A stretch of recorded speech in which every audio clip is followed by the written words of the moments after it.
Eu vou dar por iniciada a reunião desta noite, em nome da direção da ASPEC. O meu nome é Cristóvão Pereira, sou o coordenador da direção desta associação de profissionais e empresários cristãos, que já está em Portugal há mais de 40 anos. Aliás, até entre nós está um dos cofundadores deste ministério. São socioprofissionais, penso que de uma maneira geral todos já conhecem, mas não quero mais relembrar que, portanto, são quadros superiores, profissionais, liberais e empresários, com responsabilidades na administração pública, na saúde e no ensino, na magistratura, nos serviços e na gestão de empresas. Exercemos as atividades e desenvolvemos negócios procurando exercer uma positiva e forte influência na sociedade. Também somos cristãos com profunda convicção de que os atuais problemas do mundo só têm uma resposta total e perfeita na pessoa e obra de Jesus Cristo. Portanto, somos portadores de valores e de uma mensagem de alcance humano e espiritual e pretendemos comunicar a outros profissionais e empresários, através do testemunho pessoal, aquilo que nos dá plena felicidade. Penso que todos sabem, a ASPEC tem vindo a desenvolver-se em pleno período de pandemia, até com maior intensidade. As novas tecnologias potenciaram este ministério a um nível inimaginável, tal e qual está escrito em Efésios 3:20, ele é poderoso, Deus é poderoso para fazer muito mais do que aquilo que nós pedimos ou pensamos. E então, na área do discipulado, temos mantido uma aula ao longo de 2 anos de ensino sistemático de discipulado individual.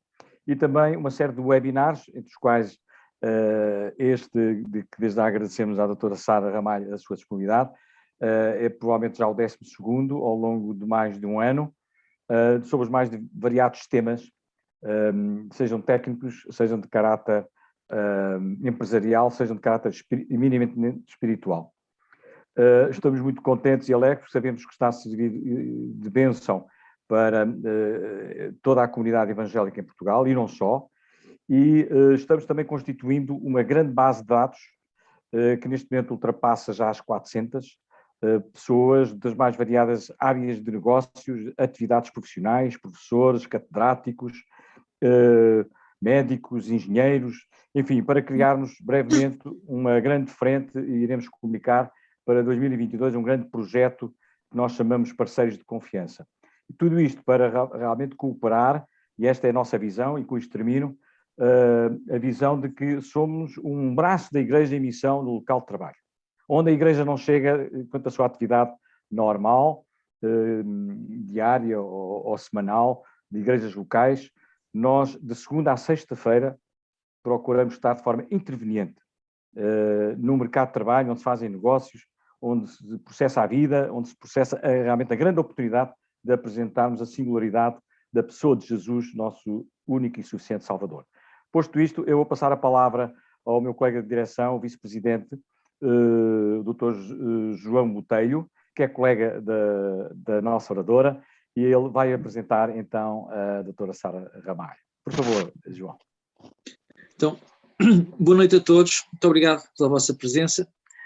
A doutora Sara Ramalho é licenciada em Direito pela Faculdade de Direito de Coimbra em 2006, é casada, mãe de 2 filhos, é também membro da Igreja Evangélica Assembleia de Deus de Sor, Distrito de Coimbra, é também professora de Educação Moral e Religiosa evangélica, participa regularmente como cronista nas revistas Nova da Alegria e Mulher Criativa.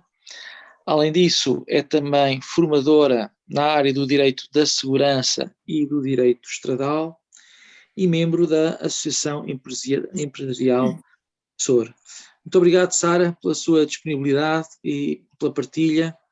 Bem-aja e uma boa noite a todos. E muito obrigado pela sua presença no nosso meio. Obrigado. Eu gostava só de interromper para dizer, antes de dar realmente a palavra à nossa oradora da noite, que no final da sua exposição poderemos ter um período de perguntas e respostas. E, portanto, mais 20 minutos, o tempo que acharem por conveniente, porque este tema é, de facto, candente, muito interessante, e seguramente a doutora Sara Ramalho vai nos trazer aspectos de maior interesse para a comunidade evangélica em Portugal. Faz favor, então. Boa noite a todos.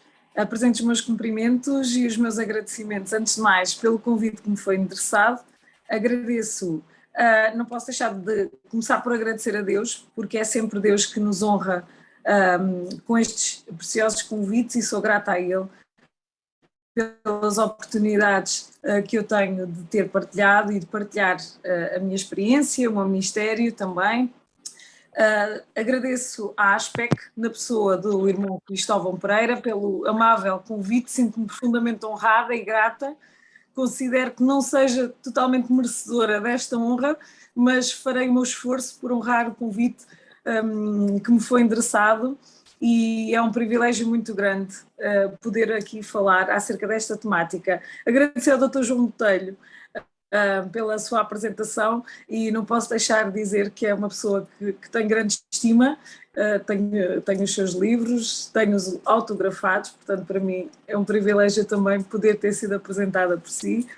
Queria agradecer também aos meus estagiários que me ajudaram e auxiliaram nesta tarefa de compilar a informação que eu vou partilhar, ou que vou procurar partilhar nesta noite convosco, o Dr. Marco Carvalho e a doutora Ana Catarina Milheirão, que são aqui os meus braços direitos aqui nesta minha intervenção.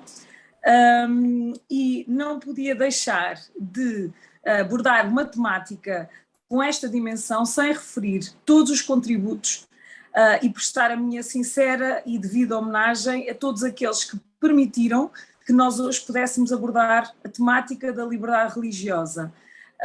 Não quero esquecer de ninguém, mas há pessoas que eu conheço pessoalmente e que contribuíram profundamente para o desenvolvimento da nossa liberdade religiosa, e gostaria aqui que me permitam prestar-lhes esta devida homenagem ao Dr. Dias Bravo, que já não está entre nós, mas que foi um homem usado por Deus nesta área, ao Dr. Jonatas Machado, a quem eu tive a honra e o privilégio de ser aluna na Faculdade de Direito da Universidade de Coimbra, ao Dr. Fernando Loja, o meu ilustre colega que também trabalhou incansavelmente nesta área, ao Pastor Jorge Humberto, meu amigo pessoal também, da minha família, à doutora Isabel Pinheiro, que me levou para as lides da Educação Moral Religiosa Evangélica e que também desempenhou ativamente o trabalho pela liberdade religiosa nas escolas, ao conselheiro Sousa Brito, conselheiro Neres Pimentel, ao Dr. Mário Soares, Dr. Jorge Bacelar Gouveia, Dr. Vera Jardim e ao professor Marcelo Rebelo de Sousa, Presidente da República, que efetivamente, numa véspera de Natal de 2017, reconheceu a importância dos evangélicos e na comunidade em geral e na comunidade portuguesa em particular. E, portanto, a todos eles eu presto o meu sincero agradecimento e a minha homenagem por hoje podermos estar a abordar esta temática com todos os contributos que eles desenvolveram. E, sobretudo, no ano em que nós estamos a celebrar os 20 anos da Lei da Liberdade Religiosa, nós não podemos esquecer que houve pessoas, homens usados por Deus, que lutaram para que nós possamos ter aquilo que nós hoje vamos abordar. Sem dúvida que também tivemos comissões e entidades que têm trabalhado ativamente na divulgação da liberdade religiosa, como seja a Comissão da Liberdade Religiosa, o Grupo Interreligioso de Religiões na área da saúde também, a COMACEP, a Aliança Evangélica Portuguesa, a ASPEC também, e imensas outras que nós poderíamos abordar. Portanto, todas as referências e agradecimentos serão certamente muito poucos face à dimensão e contributos que todos estes tiveram no desenvolvimento desta temática, e espero não me ter esquecido de mencionar ninguém, e a eles presto a minha sentida e profunda homenagem. Posto isto, e entrando então nesta abordagem, eu propunha partilhar convosco um pouco, muito sucintamente, dada a quantidade de matérias que eu me propus abordar, de falar um pouco acerca da noção da liberdade religiosa, de um bocadinho da história da liberdade religiosa, da perspectiva bíblica, se é que existe perspectiva bíblica da liberdade religiosa, quer no Velho, quer no Novo Testamento, também acerca da liberdade religiosa em Portugal, das oportunidades que nós temos e das ameaças que nós enfrentamos também. E por último, depois gostaria de expor e deixar à consideração alguns casos práticos relacionados com aspectos que estão interligados com a lei da liberdade religiosa e que afetam as nossas igrejas, os nossos crentes, todos nós em geral. Começando pela liberdade religiosa e dando uma noção um bocadinho genérica acerca da questão da liberdade religiosa, ela desde logo compreende uma série de liberdades, se nós pudermos dizer desta forma. Então, nós, quando falamos de liberdade religiosa, estamos a falar de uma liberdade de crença que nos é dada, uma liberdade de culto que temos, uma liberdade de organização religiosa e uma liberdade de expressão. Compreende ainda também a liberdade de escolha da religião, a liberdade de mudar de religião, a liberdade de não aderir a religião alguma e a liberdade, inclusive, de ser ateu. Portanto, a liberdade religiosa compreende estas dimensões. Dentro da liberdade do culto, nós temos ainda a questão de podermos ter liberdade de orar e de praticar atos próprios das manifestações exteriores, quer em casa, quer em público. Portanto, esta é uma noção um pouco genérica da Lei da Liberdade Religiosa, que tem também a sua gênese na Declaração Universal dos Direitos do Homem.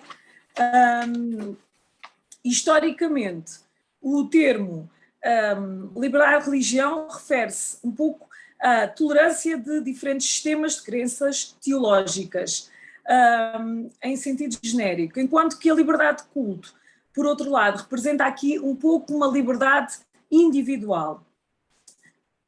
Se nós formos pensar um pouco na história, na antiguidade, nós temos que a liberdade religiosa tem sido aceita, tem sido falada um pouco desde a antiguidade, não é? Se nós formos no Império, ao Império Maurya da Índia, no século III a.C., ela foi oficializada, a liberdade do culto religioso foi estabelecida neste império por Asoka nos éditos de Ashoka. No Império Romano e na Grécia também temos manifestações da liberdade religiosa devido ao facto das comunidades terem os seus costumes e, portanto, quando as multidões nas ruas se enfrentavam por questões religiosas, também havia aqui uma manifestação da liberdade religiosa.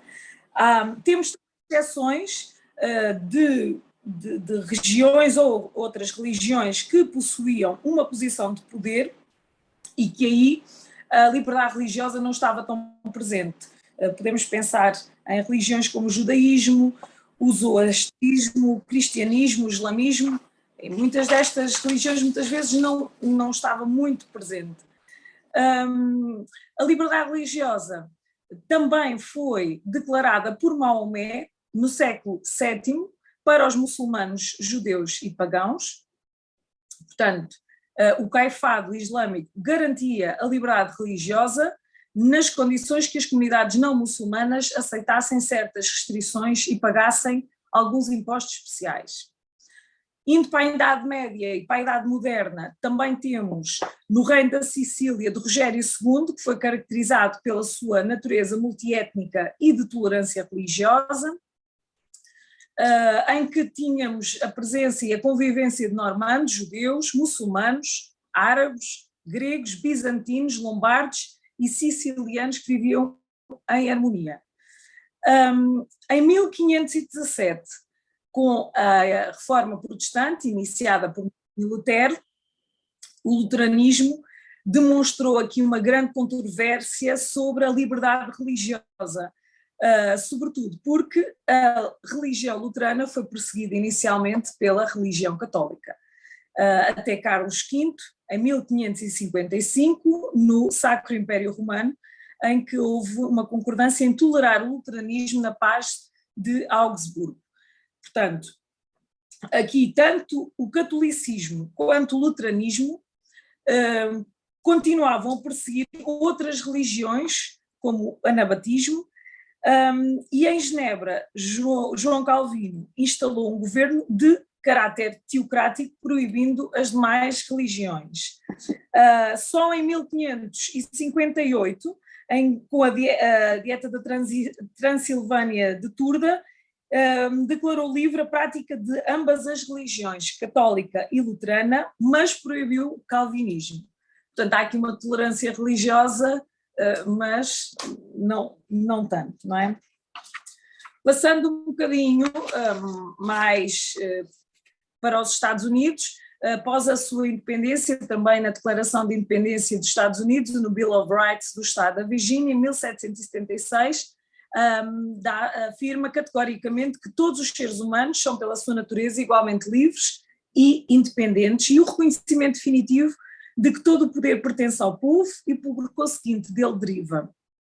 Portanto, há aqui um marco na história dos direitos humanos também. E nesse mesmo sentido, a primeira emenda à Constituição norte-americana de 1791 também dispõe que o Congresso não editará nenhuma lei instituindo uma religião ou proibindo o livre exercício dos cultos, nem restringirá a liberdade de palavra ou de imprensa. Portanto, podemos assim compreender porque a liberdade de consciência, de crença e de opinião representou o fundamento ou a pedra principal sobre a qual se procurou construir uma sociedade livre para os habitantes da América do Norte. Também em 1789, com a Assembleia Nacional Francesa, houve a defesa e da universalização dos direitos humanos durante a fase revolucionária. Temos também aqui esta procura. A Constituição Francesa de 1791, com a noção de fraternidade ou solidariedade, veio a ser declarada não como um princípio jurídico, mas como uma virtude cívica dos cidadãos franceses. E uma vez constituídos e afirmados estes princípios da liberdade, igualdade e solidariedade, também se transformaram ao longo do tempo em valores supremos do Sistema Universal dos Direitos Humanos e que tem também validade até aos nossos dias. Posto esta pequena introdução histórica desde onde é que vem o conceito da liberdade religiosa, podemos pensar também na questão da perspectiva bíblica. De acordo com a Bíblia também, e se pensarmos um bocadinho no Antigo Testamento, sob a lei mosaica, Israel operava como uma teocracia, portanto, o sucesso ou fracasso da nação dependia diretamente do seu grau de obediência a Deus. Neste sentido, a liberdade religiosa não fazia parte do sistema do Antigo Testamento, porque Deus governava Israel diretamente. Portanto, havia aqui uma ligação intrínseca a Deus e, portanto, aqui não havia conceito de liberdade religiosa. No entanto, é importante também esclarecer que o conceito da teocracia de Israel não foi criada para ser um modelo de governo para o resto do mundo, porque se tivermos como exemplos nações que impuseram modelos denominados teocratas, ou denominados como teocracias, como a Espanha, por exemplo, medieval, verificamos, não é, pela história, que se transformaram em autênticos pesadelos, não é? As experiências não foram positivas. A intolerância religiosa da Inquisição não foi um produto de uma verdadeira teocracia, como é óbvio, não é? E em vez disso nós tivemos homens pecadores com fome de poder e, portanto, neste sentido, o modelo da teocracia não funcionou.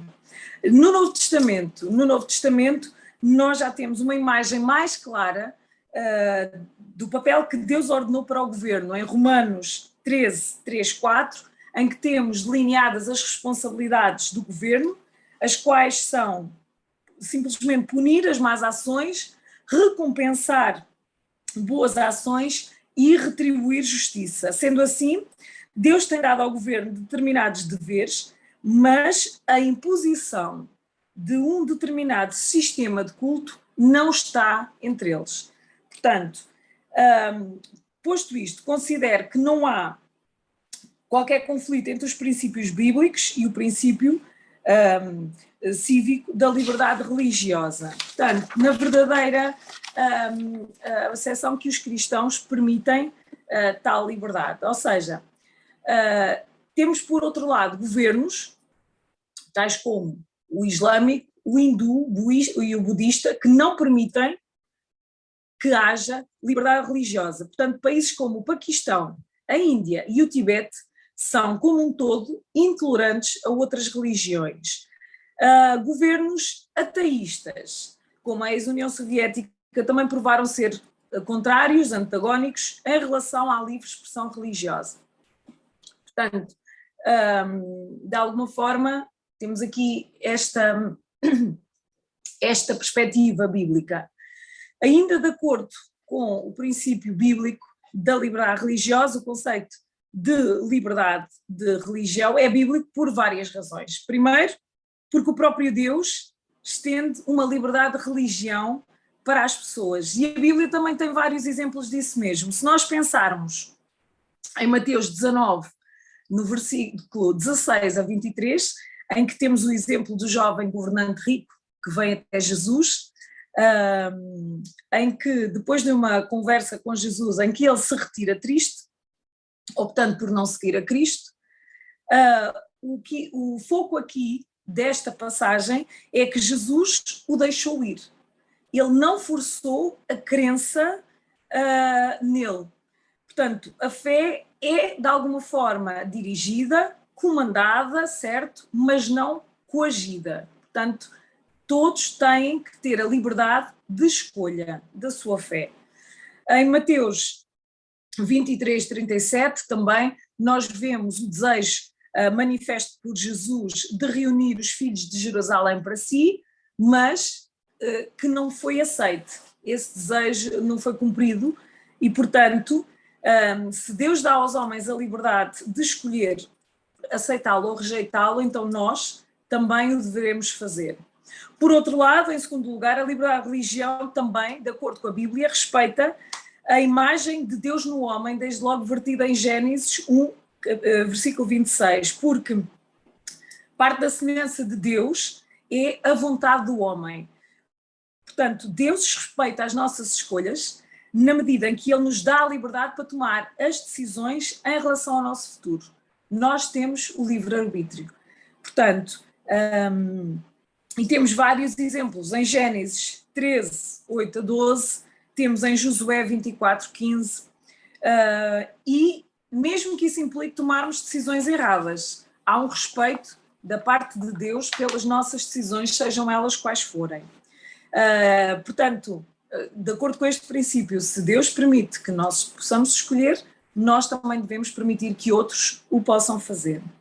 Em terceiro lugar, a liberdade de religião também reconhece que é o Espírito Santo que transforma os corações e não o governo.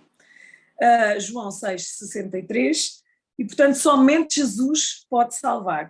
Tirar a liberdade de religião é intimar que o governo humano, com os seus governantes falíveis, tenha o poder de determinar qual é a religião correta. Portanto,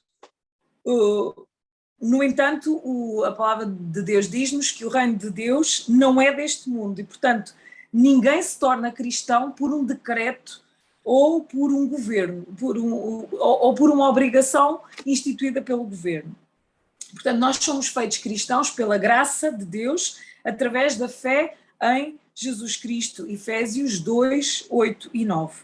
O que faz, o que o governo faz ou não faz, não tem relação com o Novo Testamento. Portanto, há aqui uma liberdade de religião. E em quarto lugar, do ponto de vista bíblico, a liberdade de religião admite que, em última análise, não se trata propriamente de uma religião, trata-se de um relacionamento. Então, Deus não deseja uma forma externa de adoração, mas um relacionamento pessoal com os seus filhos, vertido em Mateus 15, 7 e 8. Ou seja, nenhuma quantidade de controle governamental pode produzir um tal relacionamento.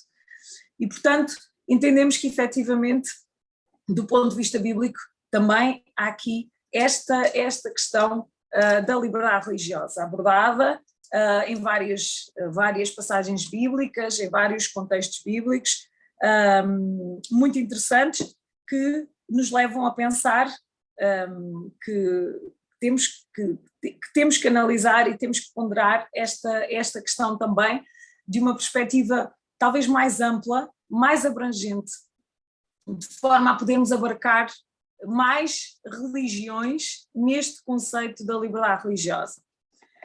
Uma perspectiva jurídica, e avançando agora um pouco para as questões relacionadas com as oportunidades e as ameaças que enfrentamos no âmbito da liberdade religiosa, não podemos deixar de referir que esta questão da liberdade religiosa é complexa e delicada, porque compreende uma abordagem interdisciplinar e vários contactos com outras temáticas, outras áreas, por exemplo, com o direito, envolve também a história, a teologia, a antropologia, a ciência da religião, a filosofia, portanto, é um tema delicado porque revela o desafio de nós convivermos num mundo plural, em que a intolerância religiosa, sendo esta uma das ameaças que possamos pensar, ainda está presente em vários países do mundo, principalmente na China, no Paquistão, no Irão, na Arábia Saudita. Se pensarmos um pouco e se formos à perspectiva bíblica, também a intolerância religiosa se verifica naquela passagem em que, no livro de Daniel, em que Sadraque, Mesaque e Abednego foram coagidos a se ajoelhar perante a estátua e não o fizeram, sob ameaça de serem lançados na fornalha ardente, logo aí também estamos perante uma intolerância religiosa praticada nessa altura, que culminou com o serem lançados na fornalha ardente, com depois o testemunho dado pela sua sobrevivência, naturalmente, pelo milagre efetuado por Deus, como prova de que Deus era o Deus verdadeiro. Portanto, a intolerância religiosa talvez seja uma das maiores ameaças que a liberdade religiosa enfrenta. E nós temos visto as situações urgentes do Iraque, da Síria, em que há conflitos relacionados com o Estado Islâmico, e, portanto, sob a ameaça da pena de morte, a tortura, a mutilação, em que as pessoas são coagidas, obrigadas a se converterem ao islamismo, sob pena de serem concretizadas estas ameaças. Se nós pensarmos também em milhares de cristãos que desapareceram na Coreia do Norte, nós pensamos também um pouco acerca da questão da intolerância, que certamente se calhar nós não sentimos tanto em Portugal, ou desta forma, poderemos senti-la de outra forma, mas não desta forma, sob perseguição, sob ameaças. Pela graça de Deus estamos ainda um pouco livres desta problemática que afeta os nossos irmãos cristãos em todo o mundo. Em Portugal, mais concretamente em Portugal, pensando acerca da liberdade religiosa em Portugal, estou sempre a controlar o tempo, que é para eu não ser demasiada extensa para depois chegar às partes práticas, que acabam por ser sempre um bocadinho mais interessantes.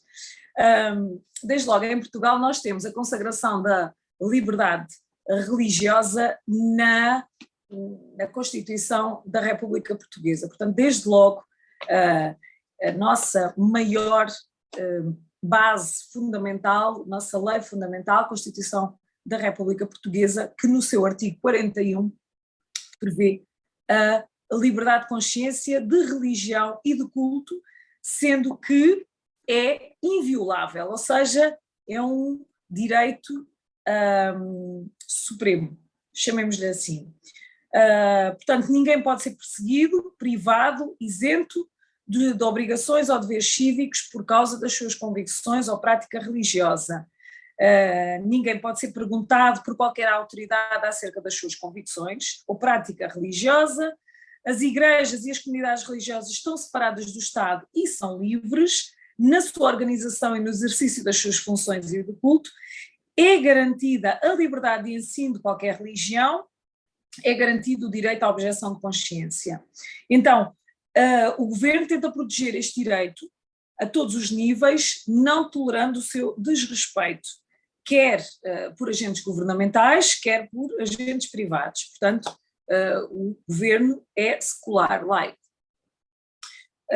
Já vamos abordar mais à frente um bocadinho a questão do estado de emergência e do que sucedeu com a aplicação do estado de emergência, se foi ou não colidir com este direito inviolável da liberdade de religião.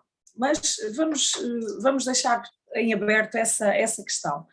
E, portanto, se nós pensarmos assim de uma forma muito genérica acerca das oportunidades que a lei da liberdade religiosa trouxe a nós cristãos em Portugal, desde logo podemos ser abrangentes e pensar que nos trouxe a liberdade de evangelizar livremente, em público, nas nossas igrejas, nas nossas ruas, deu-nos a liberdade de organizar as nossas igrejas, deu-nos a liberdade de culto, deu-nos a liberdade, oportunidade, como oportunidade temos o ensino nas escolas, através da educação moral religiosa evangélica, que tem há mais de 30 anos que está presente nas nossas escolas. Aliás, ainda antes da implementação da lei da liberdade religiosa, o ensino da educação moral religiosa evangélica já estava implementado nas nossas escolas, e, portanto, é uma área muito, muito interessante. Eu faço parte, já sou professora de educação moral religiosa evangélica há perto de 20 anos, e, portanto, tem sido uma experiência muito interessante poder partilhar com os pais, com os alunos, esta questão, em que desmistificamos determinados conceitos, porque acham sempre que nós, evangélicos, como não conhecem, fazemos coisas estranhas, que abordamos temáticas muito estranhas, muito místicas, e têm algum receio. E uma vez até partilho uma experiência convosco, fui abordada por a mãe de uma criança que me disse: olha, eu não tenho a certeza se o meu filho quer frequentar, que deve frequentar a sua disciplina, porque eu não sei bem o que é que vocês fazem, e não quero que ele faça coisas estranhas, acender velinhas e essas coisas, e eu não quero. E eu disse: é verdade, faz muito bem.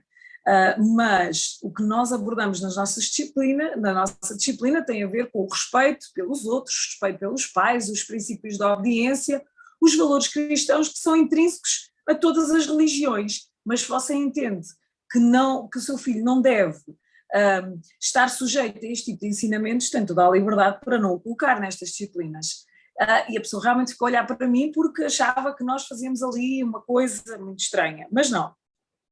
É uma oportunidade que nos foi trazida antes da lei da liberdade religiosa, mas que nos foi trazida pela liberdade religiosa.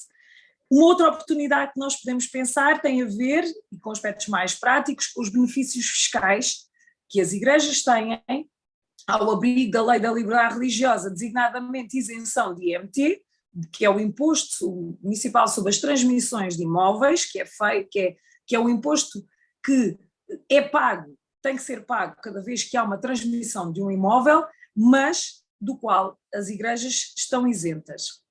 Dir-me-ão, certamente, que já tiveram dificuldades em implementar esta isenção. É certo que há sempre alguma resistência nos nossos serviços de finanças, por desconhecimento, mas é uma isenção que é conferida pela lei e que deve ser usada pelas igrejas. Também temos isenção de IMI nos lugares afetos à prática do culto. Temos direito à utilização de prédios, de frações em prédios para fins religiosos. Portanto, as nossas igrejas podem funcionar em prédios respeitando a autorização do proprietário ou da maioria dos condóminos desse prédio. Temos o direito à reunião e, portanto, a questão de nós podermos fazer cultos ao ar livre insere-se, no meu entender, aqui, neste âmbito deste direito à livre reunião e à livre junção, à reunião das pessoas, em que não é necessário qualquer tipo de licença. O direito à reunião é um direito que nos assiste e, como tal, não é necessário ser solicitada qualquer licença para este efeito. Noutros âmbitos, e no âmbito dos casos práticos, eu depois já vou abordar um bocadinho alguma coisa que nos aconteceu, que aconteceu aqui com os clientes próximos, mas o direito ao fazer os cultos públicos, a utilização de faixas, divulgação do Evangelho nas nossas ruas e praças, insere-se neste conceito do direito à reunião, que é uma das oportunidades. Nós temos direito ao âmbito, uma das outras oportunidades é o direito de respeitar dias religiosos. Há determinadas confissões religiosas que salvaguardam determinados dias, nomeadamente o sábado, por exemplo. A lei confere também essa proteção de respeito por dias religiosos. E depois eu também vou mencionar já alguns acórdãos sobre essa temática em que os nossos tribunais foram perentórios a afirmar o direito ao respeito desse dia religioso, conquanto que se salvaguarde os pressupostos legais para esse efeito. Mas é também uma das oportunidades que nós alcançamos. Temos também direito à assistência religiosa nos hospitais, nas prisões e também no âmbito das Forças Armadas. Portanto, é um direito, é uma oportunidade que alcançamos com a Lei da Liberdade Religiosa.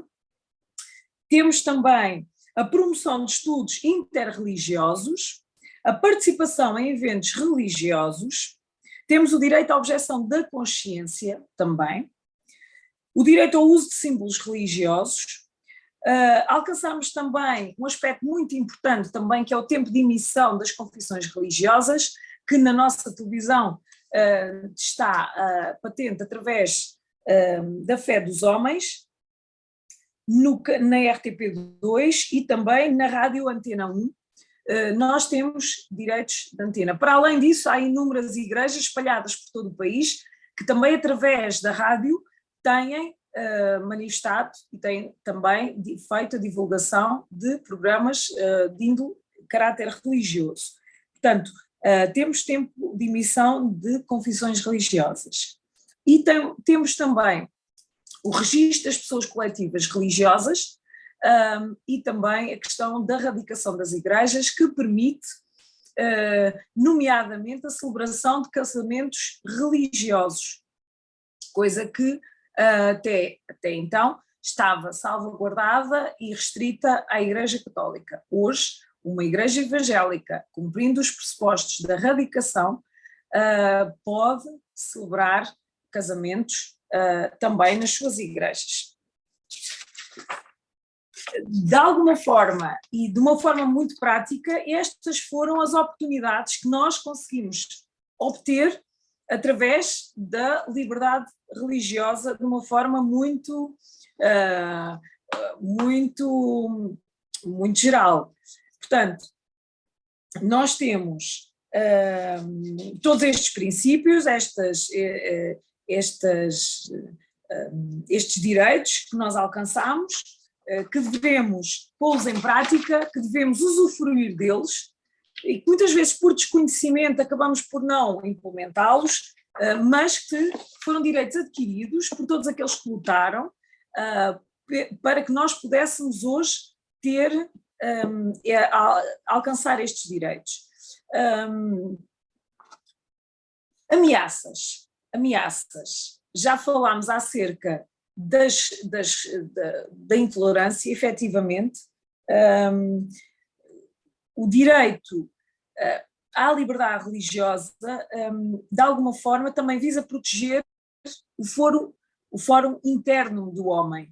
Portanto, mas como todo o direito, a liberdade religiosa também é passível de restrições, sendo que isso pode não ser necessariamente encarado como uma ameaça, mas há restrições, porque o direito à liberdade religiosa é um direito geral, como outros direitos que nós temos. E nós temos que pensar numa, de alguma forma, como é que eu poderei explicar isto? No equilíbrio entre os direitos, não é? Temos o direito à vida, temos o direito à liberdade religiosa, e agora coloca-se a questão, quando o direito à vida está em perigo por causa do exercício do direito à liberdade religiosa, qual dos dois direitos é que deve prevalecer? É uma questão que surge e que nós também, tenho um caso prático também para vos apresentar acerca disto. Portanto, há aqui restrições. Desde logo, a Declaração Universal dos Direitos do Homem também prevê a possibilidade de restrição dos direitos fundamentais, onde se insere o direito à liberdade religiosa, visando a proteção da moral, da ordem pública e do bem-estar comum da sociedade. Portanto, há aqui esta possibilidade da restrição. Portanto, tem que haver aqui também uma ponderação de bens jurídicos constitucionais. Temos o direito à vida, poderia falar também do direito ao sossego.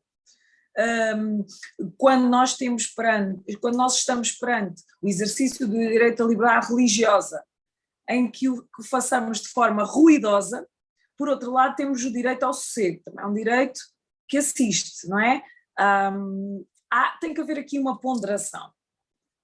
As ameaças, que já falámos, também têm a ver com a intolerância religiosa, com as perseguições religiosas, com a discriminação que, de alguma forma, também muitos dos cristãos sofrem. Há sempre uma desconfiança associada a quem somos, o que fazemos, e, portanto, podemos sentir também, isto pode ser sentido como uma ameaça, também, de alguma forma. Outra questão que nós estamos a ser confrontados é que muitas vezes há uma intolerância religiosa, no sentido em que, se eu manifesto a minha opinião e essa opinião é contrária à generalidade da sociedade, de alguma forma eu sou considerada intolerante, então a minha opinião não é respeitada por entenderem que somos contrários, mas por outro lado não somos respeitados também. Não sei se estou-me a fazer compreender, não é? Ou seja, muitas vezes nós somos confrontados com o facto de termos que aceitar determinadas situações, ou termos que, naturalmente, que teremos que respeitar determinadas situações, mas não há, por outro lado, o respeito da nossa opinião de não sufragar tais posições. E, portanto, há aqui uma dificuldade, e esta é uma intolerância que nós sofremos. Nós temos que respeitar, mas não, em contrapartida, não respeitam as nossas opiniões, as nossas diferenças de opiniões, ainda que elas sejam baseadas em princípios bíblicos, mas deveria e tem que haver um respeito também. Mas esse é um dos problemas. No ensino das escolas, nós estamos a ser confrontados com a questão da identidade de género, que está a afetar tremendamente os nossos alunos. Temos exemplos conhecidos na praça pública, e está a ser extremamente complicado abordar proteger essa questão, porque efetivamente vai contra tudo aquilo que nós entendemos como cristãos, e não há um respeito pelas nossas ideologias, pela nossa crença, e a talho de foice está a ultrapassar-se quer os pais, quer os princípios religiosos de cada um, sejam eles quais forem, para atingir o objetivo de passar a imagem da identidade de género e sufragar essas doutrinas. E, portanto, aqui há uma clara ameaça profunda aqui à nossa liberdade religiosa. E, portanto, esta é uma das situações que nos preocupa. A liberdade religiosa deve obedecer a princípios, não é? Alguns princípios deve estar patente, foi objeto e é objeto de várias abordagens de pensadores, de filósofos que pensaram sobre esta questão. Eu poderia dar-vos alguns exemplos mais teóricos. Basoco Teadilos adverte que a proteção via lei penal da liberdade religiosa deve obedecer a alguns princípios, como a superação da mera tolerância, não confessionalidade ou neutralidade religiosa das autoridades públicas e a igualdade jurídica de todos os cidadãos, excluindo qualquer tipo de discriminação ou privilégio baseado em motivos religiosos. A questão da proteção penal dada à liberdade religiosa pelos ordenamentos em geral é mais no sentido de coibir a discriminação por motivos religiosos ou pelo zelo aos sentimentos religiosos. Portanto, a nossa lei penal não criminaliza propriamente, não há aqui uma criminalização, mas há aqui, vai neste sentido. Relativamente à tolerância religiosa, se nós pensarmos o que é que significa a palavra tolerância, ela tem origem no verbo latino, tolerare, que significa suportar, aceitar, permitir. Portanto, alguns autores destacam aqui esta tolerância com uma natureza positiva e negativa. Por um lado, a natureza positiva está ligada ao esforço para reconhecer as diferenças e compreender o outro. No sentido negativo, reflete a ideia de permitir um sistema de crenças onde este, em princípio, não está em harmonia com os outros. Portanto, há aqui esta questão da tolerância religiosa. O objetivo fundamental que entendemos é que o Estado, o papel do Estado, de alguma forma, deve ser de reprimir eventuais atos de intolerância. E, portanto, encontrar conceitos ou limites para a tolerância ou para qualquer ideia que permeie o âmbito da convivência humana não se deve afastar das premissas gerais de que o meu direito termina quando começa o do outrem. E quando eu digo isto para outros, também gostaria que os outros fizessem o mesmo para connosco, não é? E de que o bem comum deve prevalecer sobre o individual. Portanto, a questão da tolerância não implica na renúncia da própria convicção, mas alude a reconhecer benefícios com o ato de tolerar possíveis erros alheios. E, portanto, embora parece ter uma conotação negativa o termo tolerância, a verdade é que também nos transmite a ideia de suportar o outro e não respeitar o outro, embora também devíamos pensar na ideia de aceitar o outro como ele é. O apóstolo Paulo, não posso deixar também de fazer esta referência, na sua epístola aos Romanos, escreveu que porque para Deus não há acepção de pessoas. Mais à frente dessa passagem ele também diz, porque julgas a teu irmão e tu porque desprezas o teu. Paulo, que antes era um perseguidor de cristãos, agora veio ensinar aos romanos que não se deve julgar uns aos outros, pois cada um de nós dará conta dos próprios atos a Deus. E, portanto, ele trata cada um de nós, Deus, como um só, seja grego, romano, judeu, gentil, branco, negro, rico, pobre, homem ou mulher. E, portanto, aqui o princípio da tolerância, de facto, deve estar premente na nossa concepção. O da intolerância, o princípio da tolerância como uma oportunidade, o princípio da intolerância como uma ameaça, no sentido da exclusão, do preconceito, e nós, quer queiramos, quer não, de alguma forma também vemos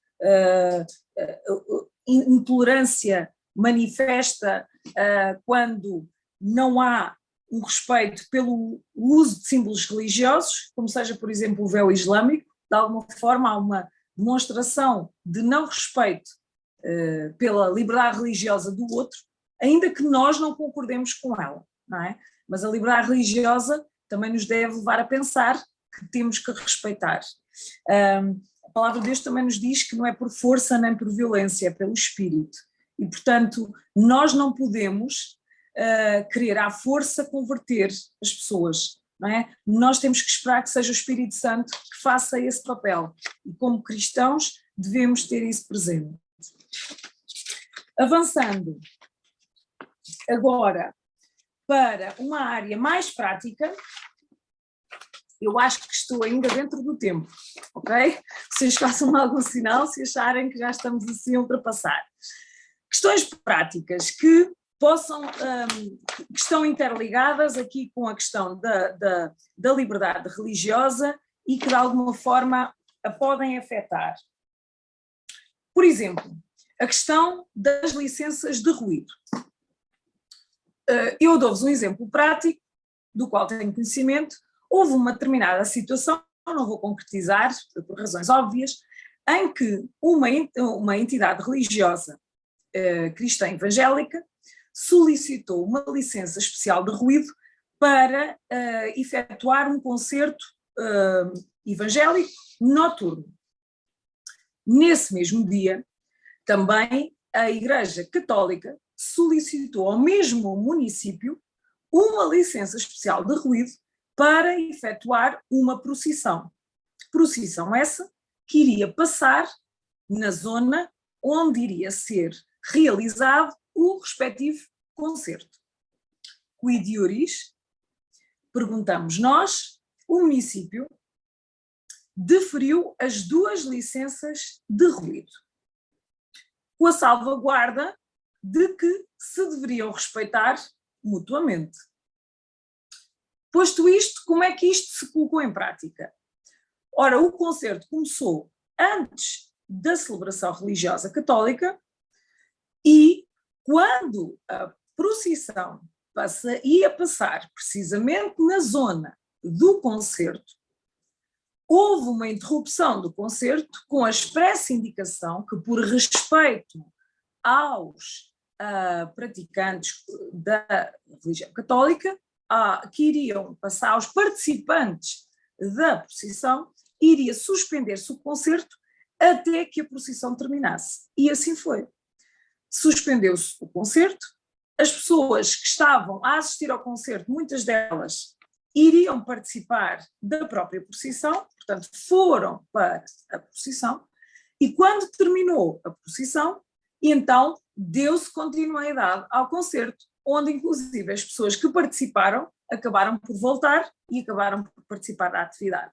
Isto para mim é um exemplo claro, objetivo, de como o poder local funcionou perfeitamente, sem colocar qualquer entrave nem restringir nenhuma das liberdades religiosas e nem escolher qual delas é que seria aplicável ou que deveria prevalecer, qual das religiões deveria prevalecer face à outra. Houve aqui o respeito pelo princípio da igualdade e depois houve o respeito das próprias confissões uma perante a outra. E, portanto, eu acho que isto é o salutar exercício da liberdade religiosa.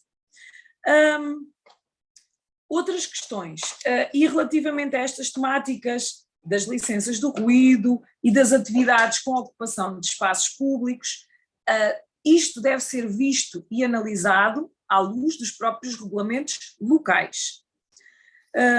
O direito à reunião, já abordei a questão que é uma manifestação que pode ser exercida livremente, não obstante poder haver problemas, não é? Eu estou a dar as questões genéricas, não obstante que possam surgir questões.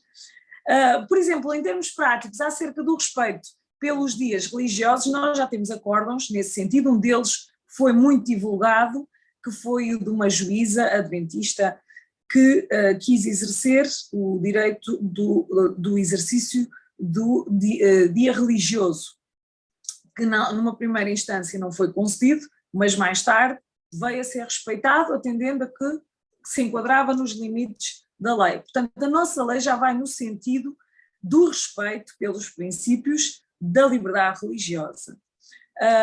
Temos também um caso que nos suscita algumas dúvidas e que tem aqui a ver com a colisão dos direitos, de dois direitos fundamentais, que se prende com o direito à vida e com o direito à liberdade religiosa. No caso de um jovem cujos pais, um jovem de 16 anos, cujos pais não permitiam que ele levasse uma transfusão de sangue, com base nos seus princípios religiosos. É duvidoso, não é? Qual dos direitos é que prevalece? Direito à vida, direito à liberdade de religião. O tribunal entendeu que neste sentido prevaleceria o direito à vida e que, portanto, tinha que ser, isto de uma forma muito sucinta, naturalmente estamos a falar de muitas páginas de acórdãos, mas resumindo, muito resumidamente, o tribunal decidiu que o direito à vida imperava perante o direito à liberdade religiosa. As questões das isenções dos IMTs são casos práticos que nós temos sempre, que de uma maneira muito, às vezes à primeira não é linear, tem que haver ali alguma discussão, alguma conversa com o Serviço de Finanças competente, tem que haver ali alguma calma, porque muitas vezes, às vezes no nosso exercício dos direitos que nos assistem, também perdemos ali um bocadinho a calma, tem que haver ali uma calma, uma explicação, é um direito que assiste, deve ser exercido. O ensino da educação moral e religiosa evangélica também, já tivemos situações, eu coordeno aqui uma equipa de vários professores nos agrupamentos de escolas de Sor e de Condeixa à Nova, e já aconteceu que muitos deles alegam dificuldades numa primeira abordagem em exercer o direito à liberdade religiosa e ao exercício das aulas. Naturalmente que devemos fazer, quando há uma situação dessas, se reportarmos à Comacep de uma forma extraordinária, eles dão-nos todo o apoio na resolução da questão. Agora, desistir não é palavra de ordem, portanto, é implementar. As questões dos locais de culto em espaços arrendados também gera muitas vezes algumas situações controversas, porque pode ser feito, não é necessário nenhuma licença especial para a prática do culto, pode ser, desde que seja o espaço arrendado com autorização do proprietário para esse efeito. No entanto, quando se trata de casos em que há propriedades horizontais, tem que haver aqui uma concordância da maioria dos condóminos e às vezes há problemas. E há problemas porquê? Por causa do ruído.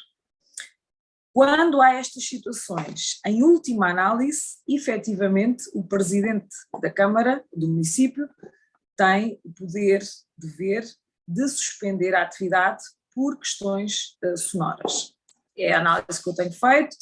Se o faz, se não faz, a forma como o faz depois é uma questão que tem que ser analisada para verificar, mas pode acontecer essa situação. Na questão, portanto, a questão da liberdade religiosa tem outros paralelos na questão do direito de trabalho, ou seja, no respeito pelos direitos religiosos no âmbito do direito de trabalho. Houve um caso muito caricato que eu estudei, que eu analisei, que foi a própria Ordem dos Advogados, que não permitiu que uma estudante fizesse o exame de agregação, não permitiu que uma estudante fizesse o exame de agregação no outro dia, quando ela pediu expressamente em janeiro desse ano, o exame seria em junho desse ano, ou julho, para o fazer noutra data que não o sábado.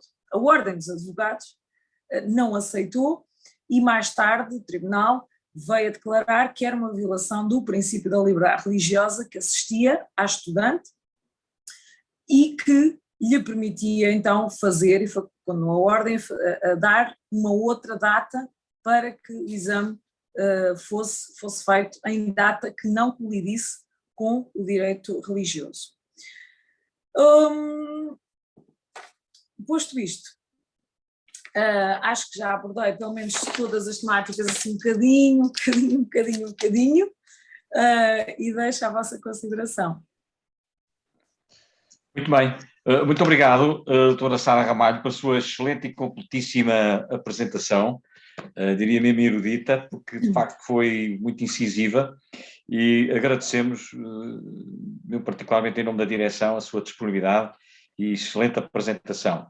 Eu ia de facto abrir aqui a possibilidade de colocarem perguntas à nossa oradora da noite, se não enquanto se preparam para colocar uma questão. Eu gostava só realmente de colocar uma pequena dúvida à doutora Sara Ramalho, que tem a ver precisamente com esse aspecto da ideologia de género, que lhe chamam, eu chamo-lhe de ideologia de género já com uma carga negativa, não é? Porque eles falam em identidade de género. Muito rapidamente, o meu pai, que Deus tem, foi um pastor pioneiro, e há 80 anos ele fecharam-lhe várias vezes a igreja. Portanto, o governo local, as juntas de freguesia ou a administração interna, felizmente fechou as igrejas. Ele lá conseguia, depois com os requerimentos, conseguir abrir, e abriu vários trabalhos no norte do país, onde o obscurantismo era muito forte. Felizmente já não temos esse tipo de obscurantismo, mas de facto temos um ataque cerrado com essa lei chamada de identidade do género, em que supostamente um Estado que se diz laico, no fundo está a fomentar uma religião pagã, que é a possibilidade de realmente de ensinar às crianças que não são menino nem menina até chegarem aos 16 anos e decidirem o que é que vão ser. O que acontece, felizmente, é que há uma influência cristã muito forte, desde os católicos romanos à evangélica, e os professores não ensinam essa doutrina, que está em manuais considerados oficiais pelo Ministério da Educação. Portanto, tem o beneplácito do Estado. E essa informação, como sabemos, é dada na disciplina cidadania, penso que é cidadania, ou informação para a cidadania, ou formação para a cidadania, não é?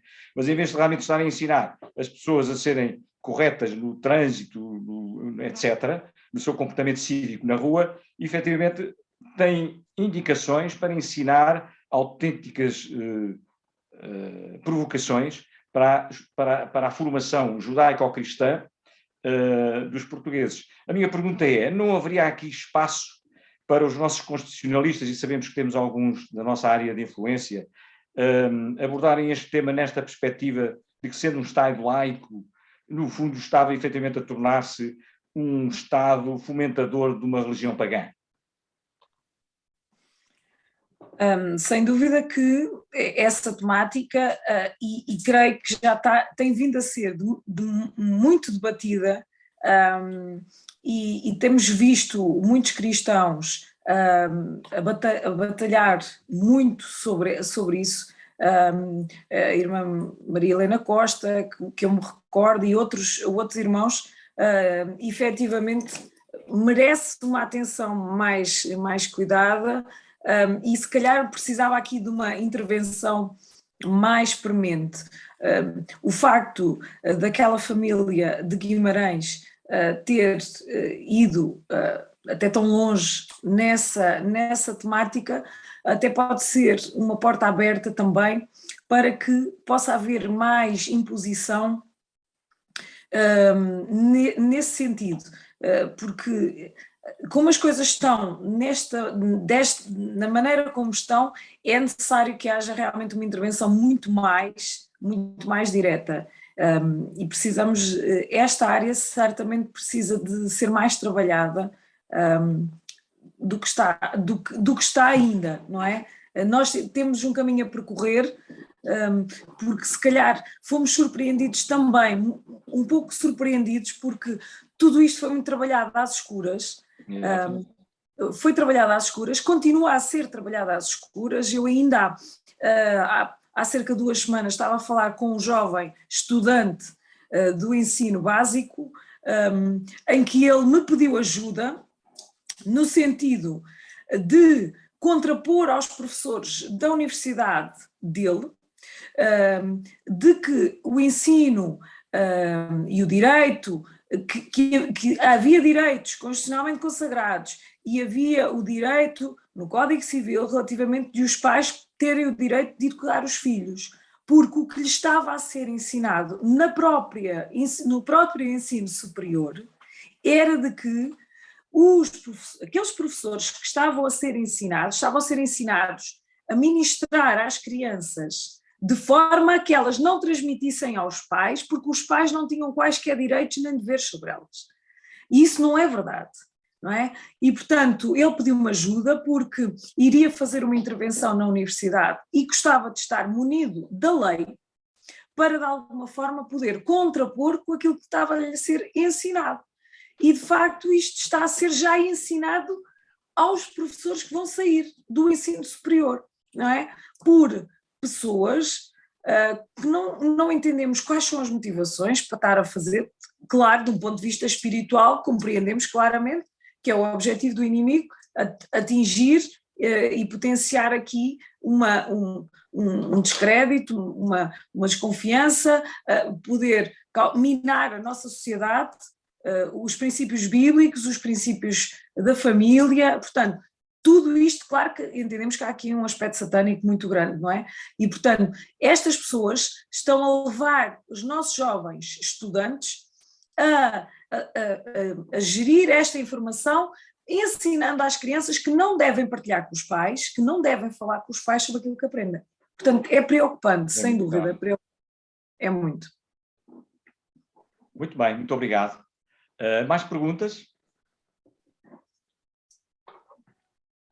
Aproveitem esta oportunidade, porque estamos, de facto, perante uma especialista no tema. Não, isso não. Chamemos-lhe assim, é a humildade da doutora Sara. É a humildade da doutora Sara, sim senhor. O irmão Simão, creio que queria fazer uma pergunta. Boa noite. A minha dúvida é sobre se haverá algum entendimento jurídico sobre o modo de reconciliar a liberdade religiosa e a laicidade do Estado com a concordata assinada entre Portugal e a Santa Sé, que eu sinceramente não sei exatamente o que é que contém, a não ser a questão dos feriados religiosos. Portanto, a obrigação que o Estado português tem de decretar a nível nacional feriados católicos, que me parece que vai contra a ideia da laicidade do Estado. Existe algum entendimento jurídico sobre esta questão dos feriados e sobre, em geral, a questão da concordata? Não tenho, desde já admito que não tenho todo o conhecimento disponível para poder esclarecer toda a temática, mas, efetivamente, a concordata existe e existe em paralelo com a lei da liberdade religiosa. E a Igreja Católica tem direitos ainda diferentes, mais abrangentes do que as outras confissões religiosas. Isso é ponto assente. Tem sido uma das nossas batalhas, de alguma forma, porque se nós, por exemplo, analisarmos eventos públicos em que muitas vezes está presente as autoridades, estão presentes entidades religiosas e não está qualquer referência, muitas vezes, e não está presente nenhum representante de outras confissões. E depois nós andamos aqui um bocadinho porque sabemos que ainda há um especial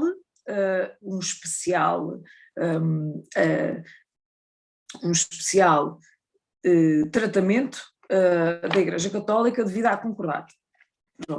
Agora, é uma temática que também, vamos lá ver, o caminho faz caminhando, não é? Nós temos 20 anos de lei de liberdade religiosa, já alcançámos muitas bênçãos e acredito que iremos continuar a alcançar muitas mais com a defesa e com dos direitos que nós adquirimos. Agora, ainda há questões que certamente fazem-nos alguma confusão e que não estamos ainda de acordo, E por isso mesmo é que as comissões interreligiosas têm tido um papel, interreligiosas e as comissões religiosas, aquelas entidades que eu referi no início da minha intervenção, têm tido um papel muito importante, precisamente no sentido de se aproximar uma igualdade de tratamento, não é? Mas efetivamente ainda temos algum caminho, certamente, a percorrer. Ok. E qual é que é a argumentação jurídica para existir uma concordata em simultâneo com a laicidade do Estado? Eu isso não consigo Ok. dizer assim tão aprofundadamente. Sabemos que coexiste essa questão e efetivamente vai contra os princípios, não é, da não confessionalidade do Estado, mas essa questão não lhe consigo dar claramente toda a perspectiva jurídica, teria que analisar em concreto e objetivamente. Não me debrucei sobre essa temática para a análise genérica que apresentei, mas certamente poderemos pensar nesse tema para uma próxima abordagem. Sim, senhor. Ok, obrigado.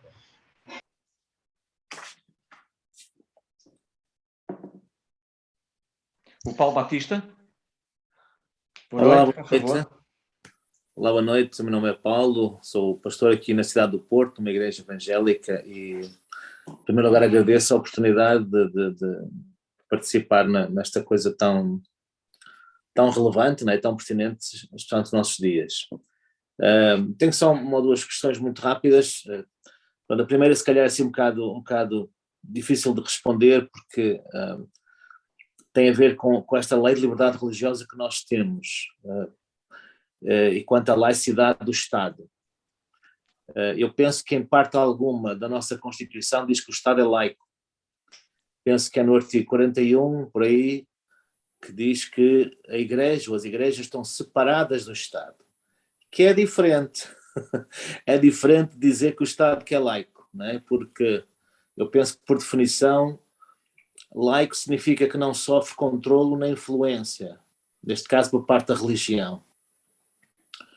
E contra esse controle e essa influência, por vezes é um bocado ambíguo essa coisa, não é? Nós vemos, por exemplo, muitas vezes em inaugurações oficiais, etc., que vai lá o senhor bispo, mas não vejo lá, por exemplo, o presidente da Aliança Evangélica ou coisa parecida, não é? Por isso essa questão da laicidade é muito ambígua. Eu penso que foi uma grande conquista, graças a Deus, não é? Termos uma lei de liberdade religiosa, mas nós precisamos mais de uma lei de igualdade religiosa. E a minha pergunta é, será que nós estamos a caminhar nesse sentido? E será que isto é uma mera utopia? Ou chegaremos lá? Algum dia, quem sabe? A segunda questão mais prática tem a ver com aquilo que falou há bocado a doutora Sara, quanto à questão de licenças de ruído. Pronto, e como pastor, nós estamos neste momento até a mudar de instalações aqui na cidade do Porto. A minha pergunta é muito prática nesse sentido. Essas licenças de ruído aplicam-se apenas em questões de eventos extraordinários, ou é importante que cada igreja, especialmente num edifício arrendado, peça uma licença de ruído para as atividades que têm normais na sua igreja? Obrigado. A questão à primeira pergunta, a resposta à primeira pergunta é algo que nós estamos todos os dias a trabalhar por isso. Eu acredito, e todos os contributos que foram dados por todos aqueles que permitiram que chegássemos aqui hoje, certamente não podem ser encarados no sentido de desistirmos do caminho, de acharmos que não chegamos lá. Chegaremos até onde Deus nos permitir, acreditando que estamos a trabalhar no bom sentido. Eu compreendo que nós todos queremos tudo. Não podemos esquecer o seguinte: o nosso país na sua gênese e na sua origem, é um país católico. Nós não estaríamos certamente a ter esta conversa se estivéssemos num país de origem predominantemente protestante, não é? Em que os outros, certamente poderiam dizer de nós a mesma coisa que nós agora estamos a dizer dos outros, ou estaremos a pensar. Portanto, há toda uma história associada ao nosso país, e nós não podemos, de um momento para o outro, terminar com uma história, não é? Eu compreendo e eu luto pela nossa igualdade, e sou a primeira defensora e sempre estarei até ao fim, mas nós não podemos esquecer de onde nós viemos, não é? E, portanto, é uma luta que temos que continuar a travar, no sentido positivo de interligação, integração e igualdade. Não se pode desistir dela. Mas eu penso que isso também tem a ver com o nosso país, a nossa gênese, não é? Não obstante, é um país onde vigora a liberdade de religião e de crença, e por esse sentido é um Estado laico e não confessional, que na prática algumas situações ainda não estejam totalmente aperfeiçoadas, é certo. Vamos orar por esse assunto. Acredito que há coisas que estão fora do nosso alcance, mas que Deus certamente pode nos ajudar a todos nós a trabalhar nessa área. Quanto à questão da segunda temática das licenças de ruído. As licenças de ruído, e o primeiro aspecto que eu devo de alguma forma alertar é que cada um deve verificar no seu próprio município o regulamento do ruído. Ponto número 1, porque é diferente de cada município. Mas as licenças de ruído são para eventos especiais, não para as igrejas no sentido de vamos mudar de instalações, vamos pedir uma licença de ruído. Não se aplica. Na mudança de uma igreja para um imóvel arrendado, o que deve ser tido em conta é efetivamente aquilo que eu disse. Se há concordância do proprietário para a prática, para o fim a que se destina o imóvel, que é o fim religioso, e num caso de um prédio, acautelar a situação dos condóminos, se autorizam ou não autorizam. Ok. Obrigado.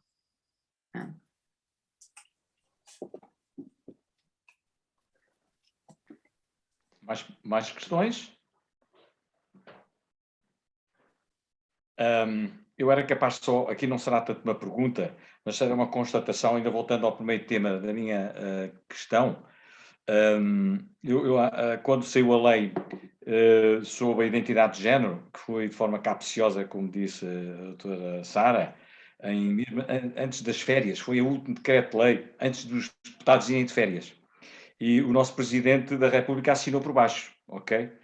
E o que acontece é que depois, quando viemos todos de férias, o que é isto? Uma lei que diz que a definição sexual depende do conceito, é um conceito judaico-cristão que foi imposto e que nos lavou o cérebro e que vai por aí fora. Mas aquilo passou tudo direitinho.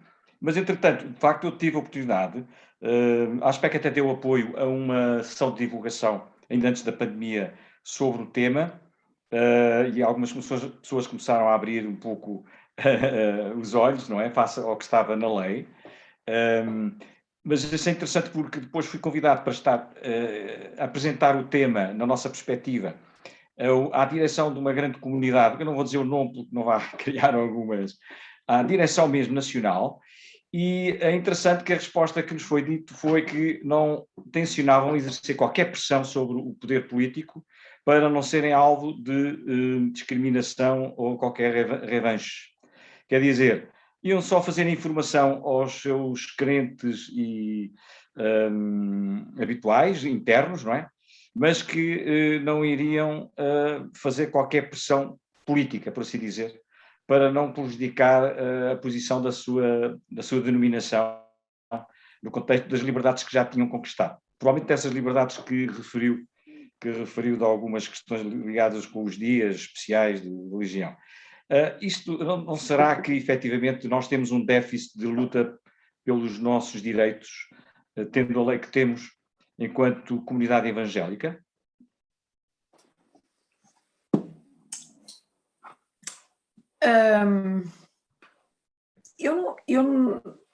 Nós podemos... Pode ser entendido de várias maneiras, não é?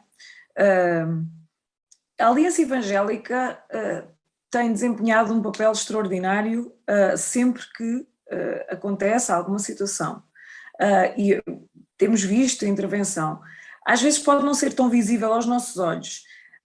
Se calhar, e aí sim, eu acho que falta-nos um pouco, numa opinião muito própria e muito pessoal, uma mobilização mais interna entre nós, cristãos, independentemente das denominações.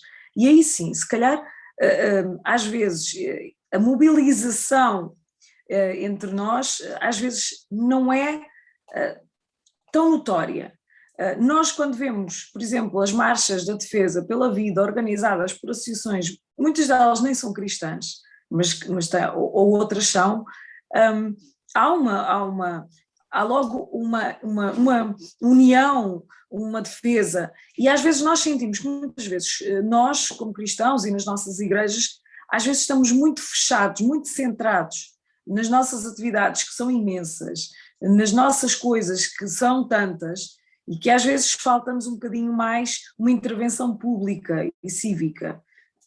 Eu acredito que nos falte algum trabalho nessa área, que nos falte posições ou a defesa dos nossos direitos, das entidades que nos representam. Eu não sinto que possa, se calhar a nossa mobilização a essa defesa, por exemplo, quando a Aliança Evangélica Portuguesa faz comunicados no sentido de posições quanto a determinadas temáticas, se calhar são poucos os cristãos que partilham essas divulgações de posição. E, no entanto, devia ser algo que nós deveríamos sufragar todos. É a nossa Aliança Evangélica que nos está a representar e que está a manifestar uma posição. Como cristãos, deveríamos nos unir na sufragação da mesma posição. Mas, se virmos todas as nossas redes sociais, falamos de nós, começando em mim, passando por todos nós, se calhar poucas são as vezes que nós o fazemos, através da partilha, nem que seja através da partilha. Portanto, eu não sei se o problema está no déficit da defesa, se está em nós não nos identificarmos com a defesa que é feita no momento certo. Exato. Enfim, esta luta pela defesa dos nossos interesses passa até por uma perspectiva espiritual, isto é, sabemos e somos ensinados pela Escritura que as armas da nossa milícia não são carnais, mas são poderosas em Deus para a destruição das fortalezas. E não vemos, de facto, as igrejas evangélicas a nível local dinamizadas com reuniões de oração, de jejum sobre o tema, de informação generalizada dos líderes, infelizmente temos centenas de obreiros a nível nacional, e estes assuntos fraturantes passam de supetão, sem qualquer discussão interna ou reflexão, penso eu, em muitas das igrejas locais, e vem o aborto, e vem a eutanásia, e vem a identidade de género, passa tudo por cima, e os líderes das igrejas, os nossos crentes, os membros das igrejas, pura e simplesmente nem sabem o que é que se passa, sabem pelo que ouvem nas notícias e nos noticiários, porque não é falado, nem discutido, nem apresentado pelo líder, pelo pastor na igreja, como sendo uma ameaça para, no fundo, para os nossos valores, não é? De facto, isso eu posso concordar. Em defesa dos nossos pastores, não sendo eu própria advogada e filha de um pastor, eu entendo que muitas vezes é quase exigido a um pastor um bocadinho de tudo, que tem que ministrar a palavra, como é óbvio, que faz parte das funções religiosas, espirituais, mas também queremos que ele seja um pouco habilidoso na área da construção, um bocadinho na área dos papéis, um bocadinho na área da secretaria, um bocadinho na área da contabilidade, um bocadinho em tudo. E em defesa dos nossos pastores, eu entendo que muitas vezes, apesar da boa vontade de muitos deles e do conhecimento que já muitos têm, a verdade é que nem todos estão preparados para abordar determinadas temáticas. E como eu muitas vezes também não estou preparada para abordá-las.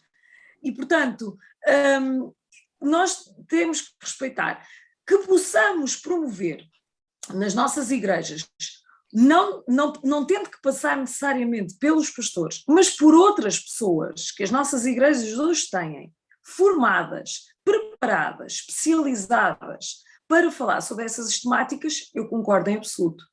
Deveríamos fazê-lo e deveríamos fazê-lo mais.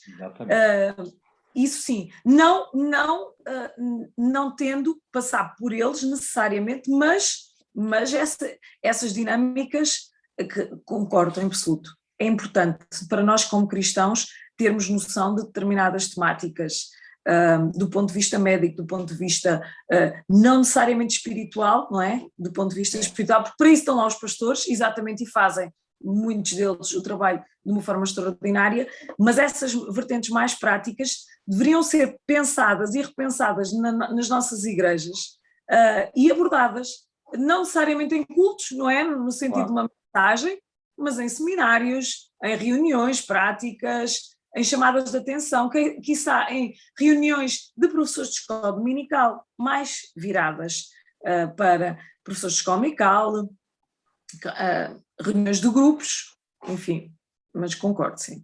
Muito bem. Muito obrigado. Muito obrigado, doutora Sara Ramalho. Alguma questão adicional?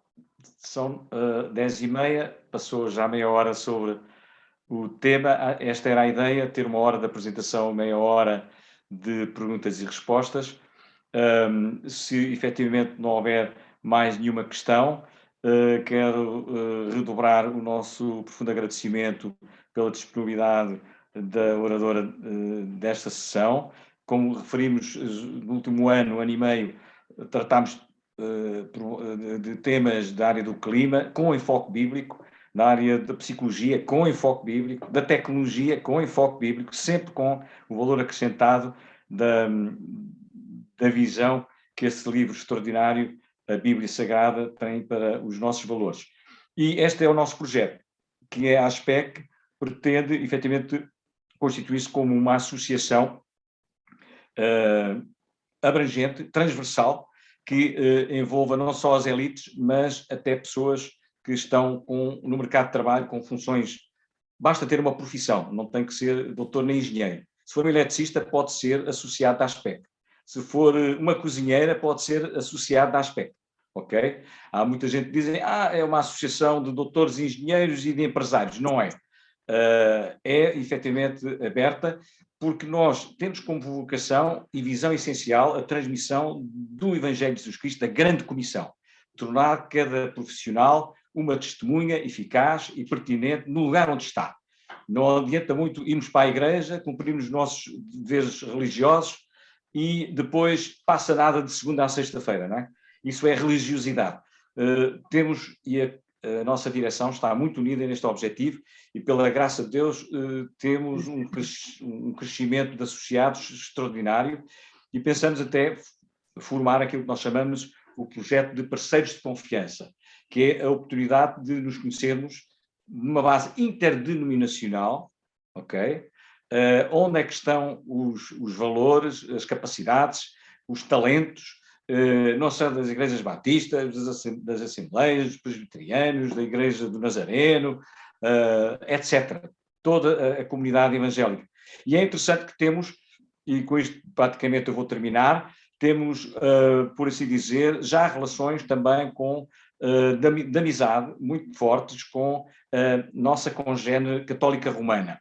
Só um parênteses, de facto, é usado muito esta nomenclatura de católica. Eu sou, passo a expressão, totalmente contrário à ideia de que eles são católicos e nós somos protestantes. Não, eles são católicos romanos e nós somos católicos evangélicos, ou católicos reformados e eles católicos romanos.